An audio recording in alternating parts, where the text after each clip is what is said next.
tashlang dedim, menga telefon qiling dedim. Kimga kredit masalasi bo'yicha sizga? Hammasi kredit masalasi. Kim? Sizniki? Hammasi o'yinga foizli, bitta pichoqchilar yangi bor. Necha pul olyapsiz? 5 yil. Shu arziyotgansiz? Tavsiyanomalarimizni Hamma narsa bo'ldi. siznikichi? sizlarga boshingizga berishingiz Necha pul kerak. olyapsiz? Bo'lmasa plastikka. Plastik ochildingizmi? Plastik bor o'zi, xalqlar. Xalqlarga bormi? Bo'ladi.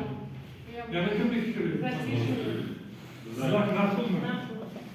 Naqd to'lashlik ko'ryapsizmi? Savdo, Savdo. Shartnomalar Bandliklar qilingan, hamma narsasi qilingan, faqat kelishib olgan. Sizniki nimaga? Qaysi mahalla mahallangiz? Pichoqchi mahallasi. Naqd 5 millionmi? 5 million. 20 yil kafolat xatirlar bo'ldimi? Kafolat xatir asosida beriladi sizga. Bilasizlar, siz kredit naqd pul olishingiz uchun bu yerda hokimiyat yordamchisi bank boshqa kafolat beradi.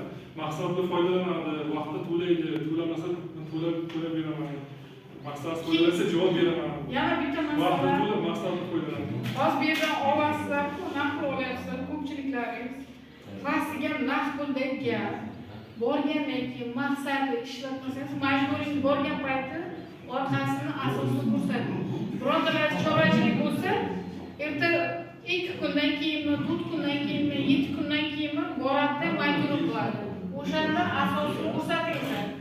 Chorvachilikka oladiganlar molini ko'rsatsin, qo'yini ko'rsatsin. Yoki ishlab chiqarish bo'ladigan bo'lsa, bironta nimasini ko'rsatsin. Ko'chma do'kongami yoki boshqaga. Maqsadi bu ketmasin. Keyin bir kunda hamma narsanisini to'lattiradi, yo'qtirtiradi. Maqsadi bo'lgandan keyin prokuratura boshqaradi. Har oyni boshi bilan 5-gacha kartpalosh million pul qo'yilgan bo'lishingiz shart. 5 dan keyin o'tgandan keyin kartpaloshni 18,5% deb peniyasini naqd qiladi. Foizni ustiga yana foiz degani bu. Tushunyapsizmi? Mana shu. Tushunarli bo'lsa o'z vaqtida to'lasalaringiz, bankga ishonchga kirsalaringiz, yana keyingi safar ikkinchi imkoniyat 50 milliongacha naqd berish imkoniyatini qo'lga kiritasiz.